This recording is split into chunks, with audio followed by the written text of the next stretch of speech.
자, 안녕하십니까. 노보스 인더스트리 노사장입니다. 깜짝 놀라셨죠? 리뷰인데 갑자기 제가 나와서. 왜냐면 작년부터 지금까지 노보스 인더스트리와 노사장은 굉장히 많은 루머와 허위 가짜 뉴스들로 인해서 엄청난 피해를 받고 또 여러분들도 많은 오해를 하셨습니다. 하지만 모든 법정 결과가 이제 노사장은 그런 잘못을 하지 않았다. 아예 그런 거를 시도한 적도 없다로 다 밝혀졌고요. 그리고 유명 포털 사이트나 뭐 언론사에 올라가 있었던 허위 가짜 뉴스들도 언론중재위원회에서 다 강제로 삭제를 시켰죠. 거짓이 유포되고 있다고 해서. 그래서 이제 노사장과 노보스 인더스트리는 예전처럼 정말 떳떳하고 활발하고 활기차게, 그리고 여러분들한테 유익하고 도움이 되는 영상을 그동안도 무수히 많이 한 번도 게으름 없이 노력을 했지만 많은 가짜 뉴스들 때문에 그런 것들이 훼손되고 폄하됐었습니다. 하지만 이제 깨끗하니까 여러분들이 믿고 깔끔하게 보실 수 있고, 그렇게 되면 또 우리 노보스 인더스트리와 노사장이 잘 되기 위해서 뭐가 필요해?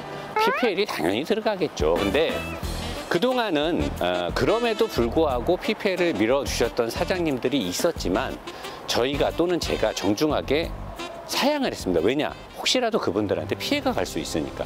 하지만 이제는 법 앞에 떳떳하고 언론 앞에 떳떳한 노사장이 됐기 때문에 이제부터는 당당하게 PPL을 할 거고요. 그렇다면 노보스와 노사장한테 있어서 가장 의리 있는 업체부터 찾아야 되지 않겠습니까?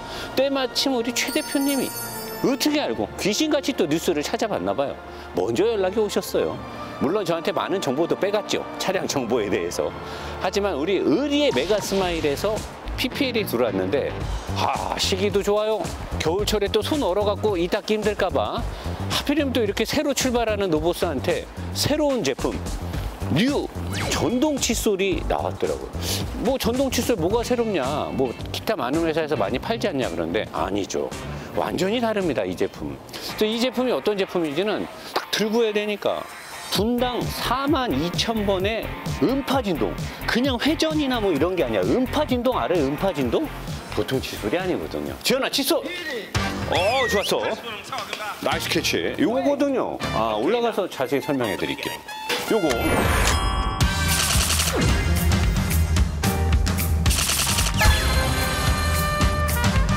자, 그럼 메가스마일 음파 전동 칫솔. 뭐가 좋은지 지금부터 저랑 한번 알아보도록 하겠습니다. 일단은 여러분들 메가스마일 칫솔 저와 함께 광고 많이 보셨죠? 요 장점이 뭔지 아시죠? 이 탄성 개수, 이 탄력적인 것 때문에 바른 칫솔질을 유도할 수 있고, 이 특허 기술에 빛나는 스위스와 독일이 짬짬이해서 만든 이 활성탄, 이 성분 자체가 미백 효과를 줘요. 그 미백 효과를 주는 활성탄이 음파 전동 칫솔에 와서는 ACP 기술이라고 해요. ACP 기술이라고 해서 뭐의 약자냐? 거기까진 저는 모릅니다. 그거는 이제 자료화면으로 나갈 거고요. 뛰어난 과학기술로 만들어진 이 특수한 칫솔모 때문에 잇몸에 상처를 주지 않아요. 이와 잇몸. 메가스마일 칫솔로 이 칫솔질을 하면서 잇몸이 다쳐서 피가 나는 경우는 극히 드뭅니다. 그건 제가 몇 년간 제 몸으로 증명한 결과입니다. 그 기술이 그대로 여기 들어가 있고요. 음파 진동이라고 해서 이거 키면 보이시죠, 여러분? 움직이는 것 같지 않아요. 그래서 저도 처음에 메가스마일 대표님한테 이거를 받았을 때 이렇게 안 움직이는데 이게 이가 닦입니까? 근데 제가 설명을 보니까 분당 42,000번이에요. 분당 42,000번이면 엄청 빠른 거죠. 여기서 미세하게 음파 진동으로 인해서 거품이 자연적으로 발생이 되고요. 얘의 어떤 파동으로 칫솔질을 해보잖아요. 하나도 안 아프고, 야, 이게 과연 이가 닦일까? 처음에 기분이 약간 이상하거든요. 쭉 닦고 입을 헹구고 나오잖아요. 치과에서 스케일링을 한 것 같은 느낌이 들어요. 이거는 과장되다라고 표현을 할 수도 있는데 진짜예요. 저는 PPL을 할 때 절대 과장하지 않습니다. 이걸로 이를 닦는 순간 게임 끝나요. 근데 이제 이 노사장의 PPL 가지고도 믿음이 좀 덜 간다 하시는 분들이 있어요. 그래서 그런 분들도 예를 들고 어떤 기관에서 이렇게 막 테스트하는 것도 막 맹신하잖아요. 독일의 울름도 아닙니다. 울름 유니버시티. 그 다음에 헤어데케 유니버시티. 이 학교에서 이걸로 실험을 했어요. 그랬더니 칫솔, 일반 칫솔 대비 22%의 높은 세정 효과가 증명이 됐고요. 사용 후 치아 표면의 미백 효과, 아까 제가 말한 활성탄 HP, 그 기술로 인해서 37%의 미백 효과를 가져왔다는 것도 증명이 됐어요. 반드시 이를 깨끗하게 닦고 싶은 분들은 이 메가스마일의 음파 전동 칫솔을 꼭 사용해야 된다는 거고요. 요거를 사용함에 있어서 제가 딱 하나만 알려드리고 싶은 건, 얘를 딱 누르면 2분간 작동을 해요. 2분인데 30초씩 4번을 끊어서 작동을 해요. 그러니까 윗니 1분, 아랫니 1분인데 아랫니를 좌우로 나눈 거예요. 그러니까 이거를 넣고 그냥 아무 생각 없이 그냥 닦으면 돼요. 이렇게 닦으면 30초가 되면 딱 서요. 그러면 다시 이쪽을 닦으면 돼요. 30초가 되면 딱 쓰고 그 다음에 이쪽 반, 이쪽 반. 그렇게 2분을 닦았을 때 최적의 효과와 잇몸과 치아를 손상시키지 않는다는 거죠. 그런 기술이 있고, 그 다음에 뭐 해외 직구 이런 거 얘기하시는데 의미 없습니다. 가격적인 차이가 크게 안 나요. 왜? 국내에서 샀을 때는 보조 칫솔이 또 2세트가 따라서 오고요. 그리고 2년간의 품질 보증에 관련된 서비스를 받게 돼요. 그리고 아댑터도 다르고, 그렇기 때문에 직구를 생각하시고 만 몇천 원 차이로 직구를 선택한다? 제가 봤을 때는 현명한 행동은 아닌 것 같고요. 한국에서 KC 인증이 돼 있습니다. 이 인증 문제 때문에 판매가 늦어졌다는 후문이 있더라고요. 그래서 12월 말까지 300개만 일단 한정적으로 팔고요. 왜냐면 이게 너무 많이 나가도 안 돼요. 가격이 싸진 않으니까. 그래서 여러분들이 지금 밑에 보면 구매처가 나와 있는데, 구매를 하실 때 노사장은 프락셀을 쳐줘야만 요게 같이 딸려 나간다는 거. 일반 소비자들이 그냥 사면 얘만 나갑니다. 얘하고 이렇게 색깔이 달라서 부부나 여자친구, 남자, 가족이 쓸 수 있게 나가는데, 노사장에 프락셀을 치면 얘가 다시 딸려서 나간다. 요것도 10,000얼마짜리예요. 자, 메가스마일 음파 전동 칫솔 써야 되겠습니까? 안 써야 되겠습니까? 지금부터 제가 PPL이 끝나면 이 닦는 여러 장면의 환경들, 제가 얼마나 이 칫솔을 좋아하는지 사진으로, 인증으로 여러분들이 알 수 있을 겁니다. 메가스마일 음파 전동 칫솔 많은 구매를 부탁드리겠습니다. 감사합니다.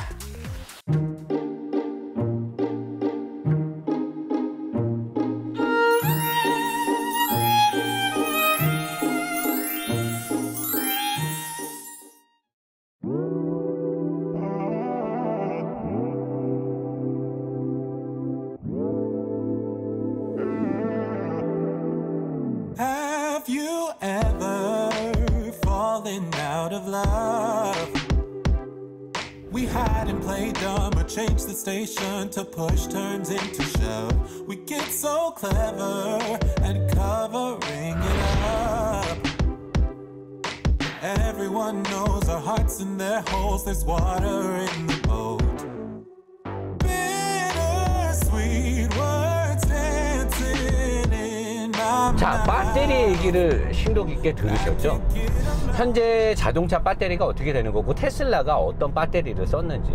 자, 테슬라는 자동차를 만들던 회사가 아니기 때문에 자동차를 만들면 있어서 이 코스트가 굉장히 높았을 거란 말이에요. 그러면 이제 테슬라가 돈을 아낄 수 있는 가장 크고 쉬운 방법이 배터리란 말이에요. 그래서 배터리를 테슬라 매니아 분들이나 전기차 매니아 분들, 또 전기차를 살려는 사람들이 테슬라의 배터리가 뭐 엄청난 배터리인데, 테슬라는 배터리를 만드는 회사가 아니죠. 공급받죠. 그동안 파나소닉에서 받다가 최근에는 또 LG하고 수주 계약을 크게 했죠. 자, 테슬라가 쓰는 배터리는 다른 제조회사들 배터리보다는 낮은 등급의 배터리를 쓰죠. 더 싸게 하기 위해서. 그렇다고 뭐 등급이 확 떨어지고 그런 건 아니고요. 그런데 이 배터리를 잘 활용하기 위해서 얘가 쓰는 게 뭐냐, 배터리를 데펴주고 배터리를 식혀주는. 전기차는요, 배터리의 온도를 약 30도를 기준으로 항상 유지를 시키려고 해요. 30도 밑으로, 20도 밑으로 떨어지게 되면 배터리를 데펴야 돼요. 그리고 40도가 넘어갔을 때 최고의 배터리 성능이 나오는데, 제조회사에서는 40도가 넘으면 레드 경고등이 들어옵니다. 위험해요. 60도가 넘으면 이제 발화에 관련된 부분으로 가는 거예요. 데프콘 그냥 진돗개 하나가 발령되는 거예요, 그냥. 그래서 이 전기차들은 항상 30도를 기준으로 열 관리를 하려고 해요. 근데 이 테슬라가 열 관리에 있어서 특허까지는 모르겠는데, 다른 전기차를 생산하는 회사들보다 그 부분에 많은 투자를 했어요. 얘네는 처음부터 전기차만 만들었기 때문에, 내연기관차를 만든 적이 없기 때문에 배터리에 관련된 열관리 기술이 굉장히 특이합니다. 테슬라가 여름이 됐던 겨울이 됐던 다른 제조회사들보다 더 이렇게 안정적으로 어떤 주행거리라든가 운행에 즐거움을 주는 건 그런 배터리를 세심하게 관리해주는 시스템이 있어서가 아닐까라고 생각이 들고요. 그 다음에 여기에 들어가 있는 모터나 인버터는 뭐 특별한 기술을 쓰진 않아요. 보통 회사들과 비슷한 기술을 가지고 쓰는 거고, 대신에 얘에 들어가 있는 모터는요, 물론 다른 전기차들도 맞아요. 타이칸이 아니고서는, 타이칸은 이제 서브해주는 모든 부품들도 장난이 아니어야 되거든요. 얘는 현재 380V, 현대는 350V, 도요타는 한 600V대. 그러다 보니까 800V의 인버터에 거기에 상응하는 모터까지 넣고, 걔는 이제 모터가 다 장점만 있는 게 아니고요. 전기차들이 훗발가속에서 불리해지는 이유가 있죠. 제가 하체오리기 마지막 줌에 얘기했듯이, 자동차의 내연기관들은, 엔진들은요, 일정 이상의 힘을 내는 구간이 딱 정해져 있어요. 낮은 RPM에서도 힘을 많이 못 내고, 높은 RPM으로 가려고 하면 이 회전저항, 크랭크축이라든가 커넥팅 로드라든가 피스톤이 왔다 갔다 해야 되니까 많은 또 회전수를 낼 수도 없어요. 대신에 이제 폭발을, 불을 붙여서 터뜨리기 때문에 굉장히 큰 힘을 내는 구간이 있어요. 그 구간을 최대한 활용을 해가지고 미션을 걸어서 다다다다닥 해가지고 효율적으로 올려서 속도가 많이 필요한 구간에서도 속도를 많이 내는데, 그렇다고 뭐 웬만한 엔진들이 다 속도를 많이 내지 못하죠. 왜냐? 보통 우리가 자동차가 주행을 할 때는 구름 저항, 뭐 전동 저항, 공기 저항, 뭐 이런 것들이 저항을 뚫고 차가 달려야 된단 말이에요. 무게를 이기고. 그럼 구름 저항에는 무게라든가 표면적에 대한 면적 저항, 무게 저항, 타이어 저항, 이런 것들이 이제 구름 저항이고, 공기 저항은 말 그대로 공기를 뚫고 갈 때의 저항이란 말이에요. 그러면 보통 100km 이하로 달릴 때는 사실 구름 저항이 되게 커요. 이 무게와 타이어 마찰, 이 면적, 이런 것들을 끌고 나가는 힘이 있어야 나간단 말이에요.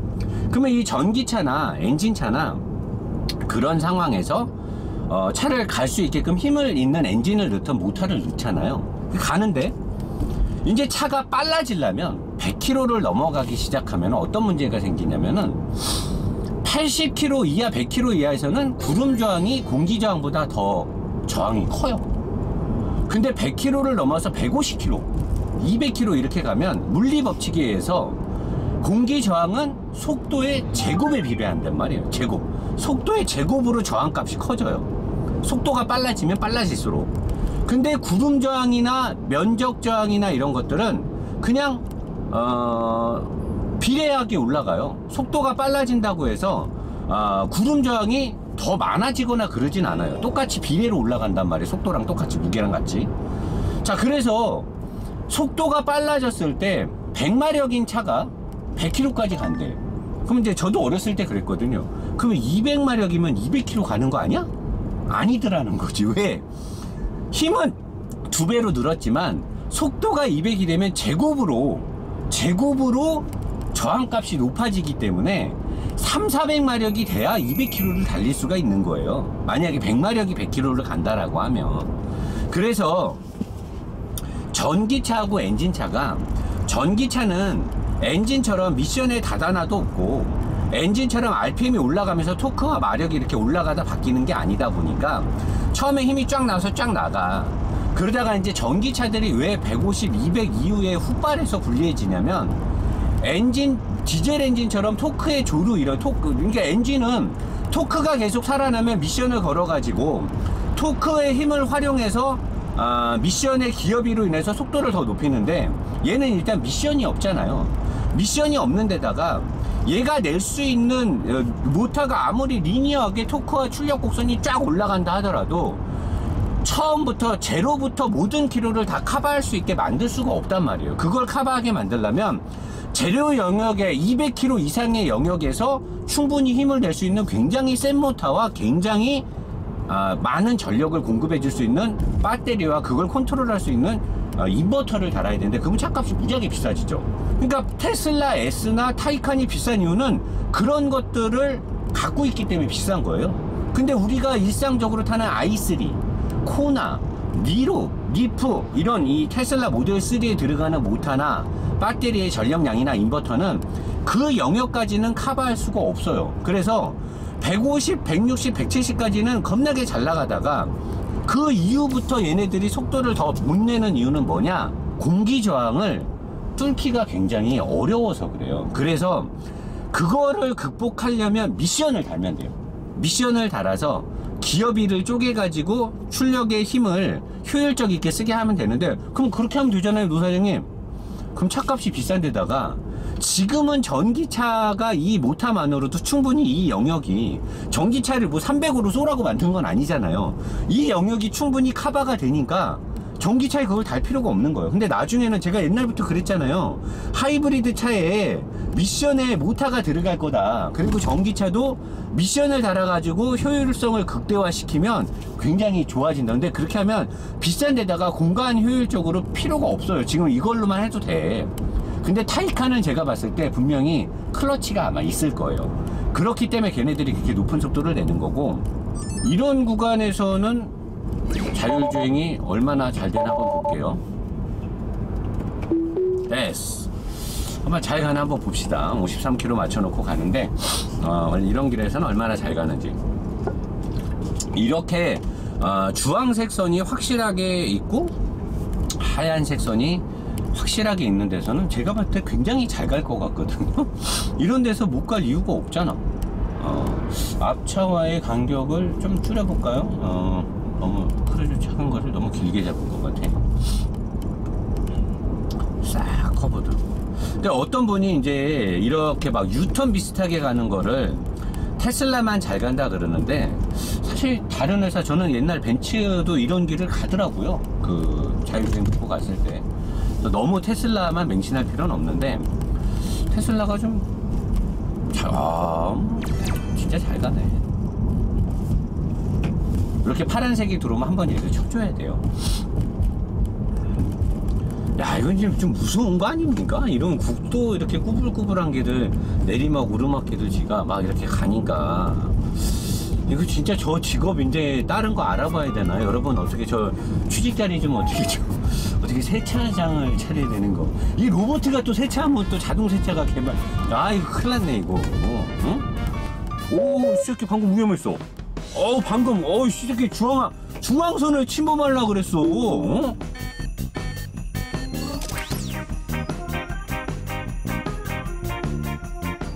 이 새끼 이거 이런 경우가, 근데 넘어가진 않았는데요. 하마터면 중앙선을 넘어갈 뻔했습니다. 일단 크루즈 끄고 다시 제가 핸들을 잡고, 제가 이제 아까 그 앞 서스펜션하고 뒷 서스펜션이 테슬라가 다른 회사에 비해서 세팅값이 안 좋다는데, 얘네가 아마 앞 서스펜션에 무수히 많은 노력을 했을 거예요. 되게 많은 노력을 했는데, 메인 서스펜션의 앞쪽에 전방 서스펜션의 어퍼암 위에 있는 암을 스틸로 하는 경우는 되게 드물거든요. 특히 얘처럼 알루미늄 소재가 엄청나게 많이 들어가 있는데도 불구하고 거기를 의도적으로 스틸로 바꾼다. 그건 제가 봤을 때 얘네들이 다 알루미늄을 했는데 뭔가 전해지는 느낌이 굉장히 안 좋았던 거고, 알루미늄을 넣고 댐퍼와 스프링을 가지고 그걸 잡아도 됐을 텐데, 얘네가 왜 저기에 스틸 어퍼암을 넣고 뒤에다 무게추까지. 인성아, 사진 한 장.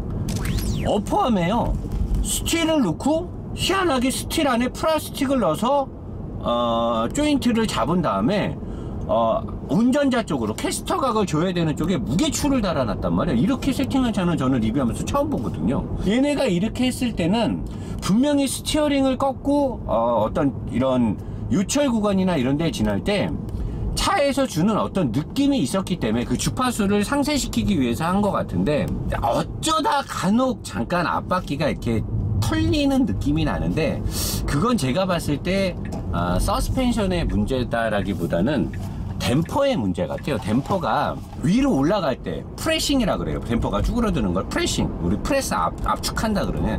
프레싱 할 때는 일반적으로 잘 움직이는데, 리바운딩 할 때, 특히나 이렇게 파여있는 데를 탁 지나갈 때 올라갔다가 갑자기 바퀴가 탁 내려갈 때는 댐퍼가 스프링의 탄성 개수를 잘 못 이기는 듯해요. 그래서 지금 올라갔다가 탁 내려갈 때 탁 튕기는, 이게 이제 이런 게 이제 댐퍼의 고급진 세팅값에서 이렇게 갈 때도 마찬가지인데, 탁탁 칠 때마다 바퀴가 떨어질 때 느낌이 안 좋단 말이에요. 뒷바퀴는 더 심하거든요, 그게. 근데 이 차가 한쪽에 무게중심이 쏠려 있다라고 하면 뭐 무게중심의 세팅을 잘 못해가지고 뭐 그럴 수도 있다, 뭐 약간 하급 기술이다인데, 얘는 사실 앞뒤에 무게 배분이 골고루 돼 있잖아요. 배터리가 가운데 있기 때문에. 근데도 이렇게 못하는 거는 댐퍼가 좋지 않은 게 들어가서일 수도 있고요. 아니면 아직까지 뭐 주행 데이터 값을 못 잡아서 그랬을 확률이 제일 높죠. 그래서 스틸 어퍼암에 따른 어떤 문제라기보다는 저는 그 댐퍼의 세팅이 한참 부족하다라는 거고요. 이런 데서 이제 싹 잡아 돌리고 할 때 브레이크가 초반에 잘 안 들으니까 좀 조심해야 됩니다. 이렇게 가다가 딱 잡으면 브레이크가 처음에 안 들고 쭉 이렇게 미끄러지는 데다가, 그리고 잡혀야 될 때 내가 세게 잡아서 브레이크가 잠이 딱 들어갈 때도 마지막에는 타이어가 노면을 꽉 못 잡기 때문에 이렇게 코너에서 뒤 그냥 지금 털리잖아요. 그러니까 이게 지금 타이어 때문이 아니고 방금도 뒤가 털려버리는 거는 얘 서스펜션이, 제가 하체우리 얘기할 때 얘기했듯이 위쪽으로, 내가 오른쪽으로 돌 때 왼쪽 바퀴가 누르는데 왼쪽 바퀴가 이 입체적으로 변화를 못하니까 얘가 잡지를 못하는 거예요 지금. 그러니까 이게 지금도 이렇게 하면서 할 때 차가 이렇게, 그러니까 이렇게 유인적으로 차가 움직여 버린단 말이에요. 이건 굉장히 위험하죠. 근데 얘가 지금 현재 배터리가 밑에서 어마 다 뒤져버린 게 지금 근데 얘가 지금 배터리가 되게 무거운 배터리가 가운데서 눌러주고 있는데, 이게 엄청난 이점인데도 불구하고 이런 운전 특성을 보인다는 거는 테슬라의 서스펜션 설계 기술은 굉장히 지금 초보 걸음마를 걷고 있다라고 제가 보여요. 다른 리뷰어들이 이 차의 하체가 되게 좋다고 그랬던 것 같은데, 이 차의 서스펜션은 굉장히 걸음마 단계인데 왜 그런 말을 했는지 갑자기 또 이해가 막 안 돼버리고 그러네. 왜 그랬지? 이 차는 서스펜션이 굉장히 지금 하급 기술을 갖고 있는데, 오씨, 얘는 진짜 뒷바퀴가 거의 뭐 그냥 전륜차들 뒷바퀴에 트레일링 암으로 묶어놓은 그 멀티링크 같은 식으로 돼 있어가지고, 제가 봤을 때는 이 차의 뒷바퀴의 접지는 그랜저랑 좀 맞먹지 않나 정도 싶을 정도로 뒷바퀴의 어떤 그 역할 수행 능력이 굉장히 떨어지네. 굉장히 실망스러운 부분이에요. 그래서 이 차의 뒷바퀴는 정말로 과격한 주행은 안 되니까 절대로 과격한 행위를 안 했으면 좋겠다 싶네요. 테슬라 어떻게 보면 되게 괜찮은 차 같고요, 어떻게 보면 좀 불편하고요, 어떻게 보면 좀 허술하고. 근데 이 차가 지금 보조금을 받고 이 차주분이 4천만 원에 샀단 말이에요, 차를. 이거 어떻게 말하지? 차주분도 막 그러고 미치겠네 진짜. 잘만 말하면 테슬라에서 차를 하나 내줄 것 같기도 한데 그냥 영혼을 팔아갖고 빨아버려? 미치겠네 진짜. 아이씨. 말을 아끼도록 하겠습니다. 자, 마지막으로 여러분, 테슬라의 CD치가 굉장히 낮으니까 최고속, 테슬라를 타고 최고속은 어느 정도 나오냐, 뭐 이런 거 궁금하시는 분들 많지 않겠습니까? 쭉 속도를 올리면 140, 150까지는 지금 풀악셀이거든요. 근데 공기 저항 CD치가 낮은 것 치고는 160부터 올라가는 거는 현저하게 떨어지죠. 180 쭉 올라가는데, 동일 마력대 한 250마력의 토크 40 정도 되는 차들하고 비교했을 때 그 후반에서의 올라가는 거는 얘가 공기 저항 개수가 월등히 유리한데도 불구하고 그렇게 뭐 뛰어나다? 라고 볼 수는 없고요. 그런데 약간 특이한 게 있어요. 130으로 달릴 때나 150으로 달릴 때나 170으로 달렸을 때나 운전자가 느끼는 속도에 대한 체감이 별로 그렇게 없어요. 이 높은 속도가 됐을 때 공기 저항에 의해서 이 에어로다이나믹으로 차가 이 흔들리고 오는 그 중압감이라든가 불안감들이 이 차는 별로 없네요. 그만큼 공기 저항이 잘 돼 있다는 거죠. 근데 하체도 물론 잘 돼 있고 해서 근데 아쉬운 부분은 서스펜션이 이 차가 이제 빨라지니까 뜨려고 하는 성질이 생길 거 아닙니까? 밑으로 지나가는 바람하고 위로 올라가는 바람에 시간차가 나기 때문에 양력이 발생되죠. 근데 이 서스펜션이 그랬을 때 이렇게 꽉 눌러지면서 차가 쫙 가라앉으면서 뭔가 이렇게 해야 되는 치밀한 계산이 없고요. 얘는 진짜 서스펜션만 잘 보완이 되면 대박 나겠네요. 진짜 대박 나는 차가 될 것 같아요. 그거는 이제 좀 시간이 필요할 겁니다. 그런 기술은 단기간에 갈 수 있는 기술이 아니기 때문에 시간이 좀 필요할 것 같은데 고속에서의 느낌도 굉장히 인상적이네요. 굉장히 인상적으로 잘 되고 있고, 야, 이게 뭐 테슬라 매력 있네요. 모양은 사실 저는 마음에 안 드는데 매력 있는 차고요. 자, 여기까지 하고 저는 이제 총평으로 넘어가도록 하겠습니다. 프락셀 하겠습니다. 갑자기 야간 리뷰로 또 넘어왔죠. 갑자기는 아니죠. 제가 거기서 충분히 얘기를 했으니까. 일단은 뭐 주차장에서부터 나가는 모든 것들을 해서 야간 리뷰는 어떤가. 자, 일단은 주차장에서 차를 타고 뭐 주간하고 뭐 다를 건 없죠. 다를 건 없는데 일단 기본적으로 테슬라 이 모델 3, 다른 테슬라는 모르겠는데 얘 모델 3에 들어가 있는 이 라이트는 지나치게 밝아요. 근데 이 밝음이 노면을 밝게 비춰야 되는데 이 너무 직발로 나가는 느낌이 있어가지고 상대방 운전자들이 내 라이트에 조금 내가 그러니까 살짝만 경사진 데 서 있거나 뭐 골목 같은 데서 나갈 때나 과속방지턱 같은 데를 넘을 때 지나치게 상대방을 세게 비춰서 좀 민망할 때가 있어요. 민망할 때가 있고 뭐 그 다음에 전방 유리는 어떤 분들은 테슬라의 시야가 어쩌다 저쩌다 하는데 테슬라의 전방 창문에 대한 시야는 주간 때도 마찬가지지만 야간은 좀 굉장히 시원합니다. 그리고 이 창문의 높이가 그렇게 높지 않아요.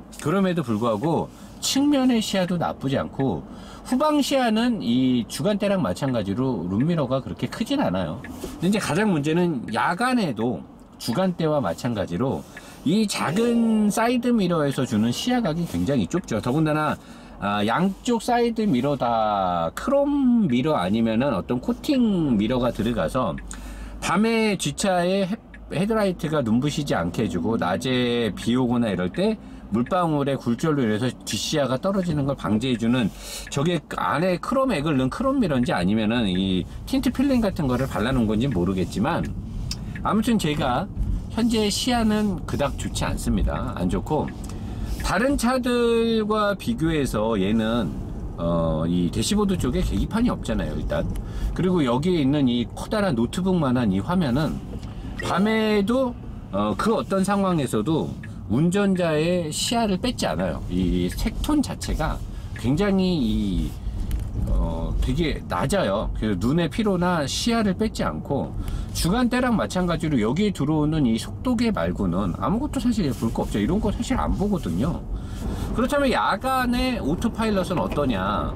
한번 딱 보면 62km 정도를 걸고 가는 거에서 속도를 좀 올려서 81km를 현재 걸어놓고 가고 있는데 제가 그동안 리뷰했던 뭐 벤츠가 됐던 BM이 됐던 볼보가 됐던 그런 차들에 비해서 오토파일럿으로 주행하는 구간이 얘가 훨씬 길죠.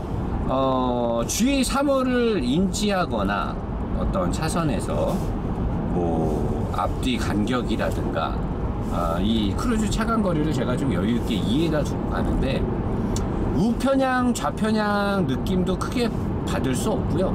잘 가요. 굉장히 잘 가고 이 기술만큼은 사실 다른 회사들도 할 줄 아는데 안 하는 걸 수도 있고 못 하는 걸 수도 있겠지만 주간 때나 야간 때나 그렇게 뭐 큰 차이 나는 건 없어요. 굉장히 잘 갑니다. 너무나 오랜 기간 맡기고 가면 안 되니까 중간중간 이제 이 레버를 만져주면서 잡는 건데 차선이 가볍게 스티어링 흔들어 보라고 경고등도 들어오고요. 운전자가 너무나 이거를 맡기고 가면 안 되니까 차에서 계속 신호를 주는데, 제가 봤을 때는 뛰어나고 우리나라의 이 차선 안에 다시 이런 어떤 안내 표시가 있는 것도 지가 어느 정도 잘 인식을 해요. 지금 약간 위험할 것 같은데 약간 복잡한데도 지가 인식을 잘 했고요. 오, 상당히 인식을 잘하네요. 잘해. 괜찮은데요? 야, 이 정도면 이제 대단한데. 이 정도면 그냥 계속 문자 메시지 주면서 얘가 할 때마다 한 번씩 딱 치면서 가면 되는 거 아닌가요? 야, 이 기술은 잘하네요. 정말. 이거 이러다가 노사장 직업 없어지는 건가요? 이거 기술 까야 되는데. 주간에만 잘 되는 줄 알았더니 야간에는 전혀 흐트러지면, 야간에는 뭔가 불빛이나 차선을 읽는 데 있어서 조금 헷갈리지 않을까 했는데, 이거 씁쓸하네요. 너무 잘하니까. 이 부분에 있어서만큼은 테슬라가 굉장히 잘하고 있다라고 인정을 해주는 게 맞을 것 같습니다. 야간 리뷰에서의 종합 점수는 주간 리뷰하고 비교해서 야간의 어떤 사용평, 얘는 일단 뭐 누를 게 없으니까 여기 보이는 대로 주간하고 똑같이 가니까 아무것도 없잖아요. 나무랄 데가 없네요. 나무랄 데가 없어서 다시 저는 주간 리뷰로 돌아가도록 하겠습니다. 열어라! 자, 안녕하십니까. 노보스 인더스트리 노사장입니다. 테슬라의 리뷰가 끝났네요. 왜 뒷자리에 있냐고요? 뒷자리에 대한 평을 그래도 안전은 보고 여러분들한테 전달을 해야 되지 않을까 싶어서 뒷자리에 계속 앉아 있었습니다. 우리 촬영 준비할 동안. 뒷자리의 의자는 아까 제가 리뷰할 때도 얘기했지만 의자는 되게 좋아요. 형상도 되게 좋고 볼보필이 납니다. 근데 뒷자리 의자는 좀 작아요. 작고 이 차가 일반 승용차보다 좀 높은 것 같기는 한데 헤드레스트 부분이 조금 걸리네요. 그래서 뒷자리는 성인, 제가 대한민국의 약간 스탠다드 몸매죠. 키 175에 몸무게 70kg가 넘으니까 대한민국의 스탠다드 남자가 앉기에는 뒷자리가 좀 좁다. 그럼 사람들이 그래요. 미국 사람들은 등치가 되게 큰데 왜 그렇게 차를 작게 만드냐, 의자를. 미국 사람들은 뒤에 사람이 안 탑니다. 미국은 차라고 하는 개념이 자기 혼자 타거나 옆에까지지 뒷자리를 태우는 일은 되게 드물어요. 그러다 보니까 미국 차들은 대부분 뒷자리가 좀 작죠. 근데 의자는 좋으니까 여성분들이 타거나 아니면 애들이 타기에는 괜찮을 것 같아요. 자, 그럼 테슬라의 총평. 여러분들이 테슬라나 전기차를 살 때는 제 생각에는 두 가지 포인트만 체크하시면 될 것 같아요. 하나는 다른 전기차들이랑 다르게 테슬라가 갖고 있는 소프트웨어나 이들이 선도하고 있는 기술들, 사실 테슬라가 가지고 있는 목적지까지 찾아가는 거나 전방위적인 레이더와 레이더를 같이 쓰면서 자율주행하는 것들은 다른 회사도 할 수 있는 기술이에요. 물론 얘네가 조금 더 앞서간 건 사실이지만 다른 제조회사들은 그로 인해서 발생된 리스크 때문에 함부로 하진 않는 건데요. 테슬라가 주는 자동차의 개념은 우리가 알고 있는 거랑은 좀 달라요. 제가 누누이 차 안에서도 얘기했지만 주객이 전도되는, 내가 차를 사서 내 차인데 내가 마치 차한테 짐짝이 되는 듯한 그런 느낌이 들고요. 그리고 이제 운전할 때 어떤 운전 편의성이나 테슬라가 가고자 하는 운전자와 차에서 교감이 되거나 뭐 동작, 조작하는 것들이 아예 다르기 때문에 그런 것들을 좀 이해를 해야 돼요. 우리가 아이폰 핸드폰을 처음 접할 때 그 문화적인 충격처럼 테슬라가 자동차라는 거에 대한 개념을 일반적으로 내연기관을 만드는 제조회사하고는 약간 다른 개념으로 차를 만드니까요. 그리고 이제 전기차에 대한 충전이라든가, 오늘 제가 이 차를 가지고 낮에 쏘기 위해서 어젯밤에 제가 새벽에 들어갔거든요. 충전을 하려고 하는데 할 수가 없어. 주차장에 차들이 다 꽉 차 있으니까 콘센트를 찾을 수가 없단 말이죠. 그렇다고 그 잠실 철교 밑에 있는 예전 아메이가 있던 그 공영주차장에 가서 그거라도 그럼 나는 피곤해 죽겠는데 못 자잖아. 어쨌든 그거를 해서라도 하려고 갔는데 거기에도 다른 차가 있어요. 그래서 저는 끝내 충전을 못했어요. 배터리 장류량이 어제 제가 집에 들어갈 때 한 68% 정도 남아 있었는데 제가 시즌 코스가 100km가 넘거든요, 왕복에. 그러면 뭐 68%면 갔다 오지 않냐 그러는데 차가 막힐 수도 있고, 더구나 테슬라는 일반 우리가 쓰는 뭐 차대모라든가 삼상 DC를 쓰는 게 아니잖아요. 근데도 나는 쏠 거니까 쏘면 얼마만큼 전비가 떨어질지 감이 없잖아요. 그리고 내가 왕복 거리가 한 120km 정도 되는데 믿을 수가 없죠. 그래서 저는 밤잠을 설치고 새벽 6시에 알람을 맞춰놓고 일어나서, 다른 차들이 이제 빠지고 나잖아요. 아침 한 5시부터 차들 나가니까. 그래서 그때 완충 220V에 걸어 놓고요. 제가 한 10시쯤에 나오니까 한 5시간 남짓 충전한 것 같은데, 그 정도 하니까 한 18%인가 올라간 것 같아요. 그래서 제가 출발할 때 81%인가 정도를 가지고 출발했는데 엄청 쐈거든요.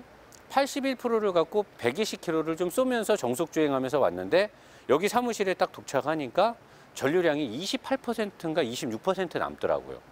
그러니까 사실 전기차는 아직까지는 쏘기에는 전비가 이 자동차 제조회사에서 말하는 거랑은 확연하게 차이가 나죠.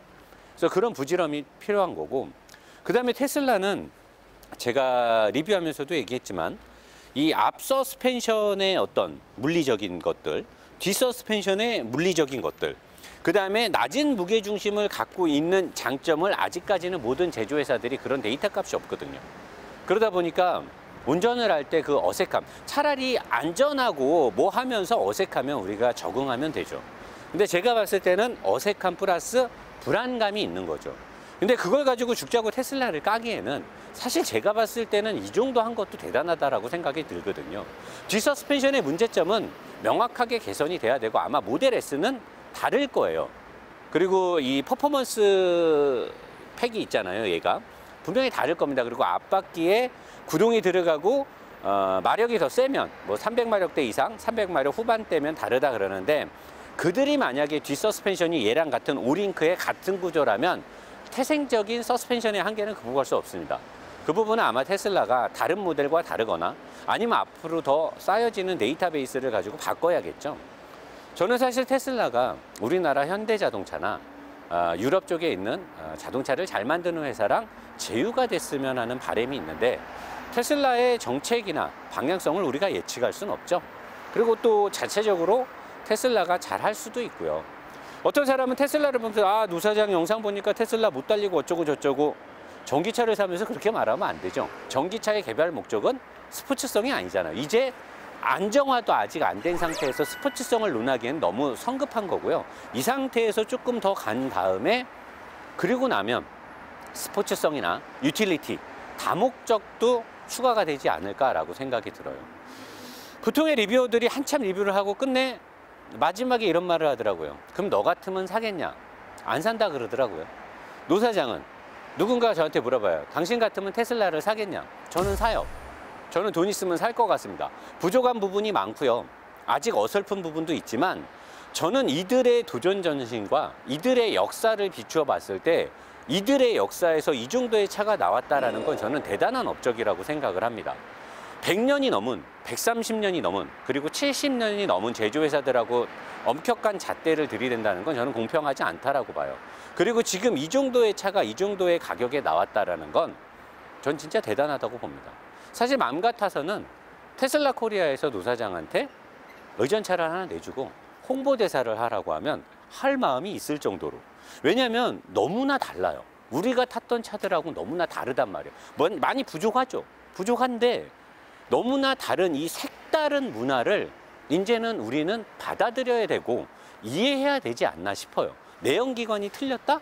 전기차가 미흡하다? 그걸 떠나서 우리는 이제 다른 패러다임을 익숙해져야 될 때라고 저는 생각을 합니다.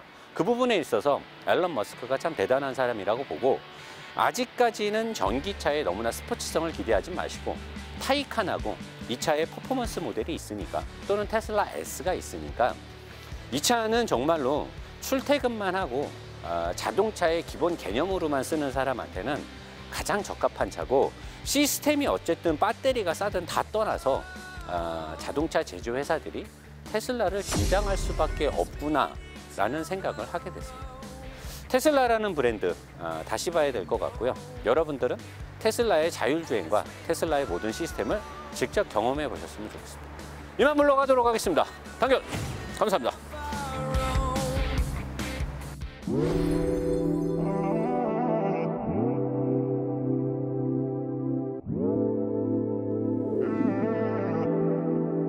Have you ever fallen out of love?